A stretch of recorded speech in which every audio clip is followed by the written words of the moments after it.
Tunamshukuru Mwenyezi Mungu, tunaianza safari hii leo kuelekea Eswatini. Safari yetu itaanzia hapa kwa shirika la ndege la Tanzania, Air Tanzania. Tutapitia mpaka Johannesburg, Afrika Kusini. Tutakuwa na mapumziko ya saa moja na baada hapo tutachukua ndege nyingine kuelekea Eswatini, ambapo tunakusudia kufika majira ya saa 10 jioni kwa saa za hapa nyumbani Tanzania. Punde mara baada ya kufika, vijana watapumzika kidogo, na baada hapo tutaingia moja kwa moja kwenye maandalizi kwa maana ya mazoezi hii leo ya kuondoa uchovu wa safari, na kesho kwa maana ya Ijumaa, Jumamosi itakuwa ni siku ya mazoezi fuli kuelekea katika mchezo wetu dhidi ya Nsingizini Hotspur.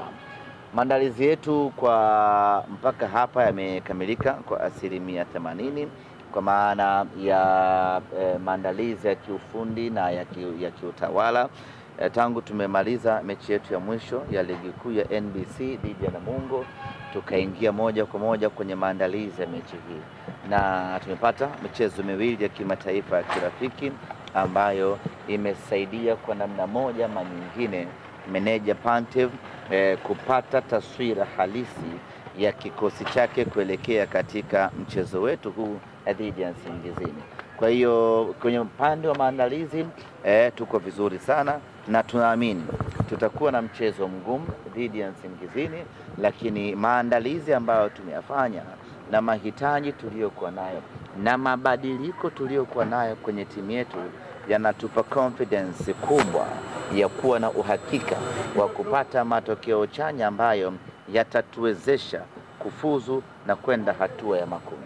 Kikosi kinachoondoka hapa, tunaona magolikipa wawili, kijana ametoa taarifa ya Bajaber kurejea mazoezini, na baadhi ya wachezaji pia ambao hawajaondoka, taarifa zao zikoje? Bajaber amepona, lakini ndio kwanza ameanza mazoezi na wenzie, na bado hajafikia kufanya ile mazoezi magumu, yani ile tough and fitness mazoezi ile bado hajafikia. Anafanya mazoezi mepesi ya taratibu kwa ajili ya kurejea kwenye utimamu wa asilimia 100. Kwa mchezaji wa namna hiyo huwezi kusafiri naye wala huwezi kumpa nafasi ya kucheza, kwa sababu kuna uwezekano akatonesha jeraha lake.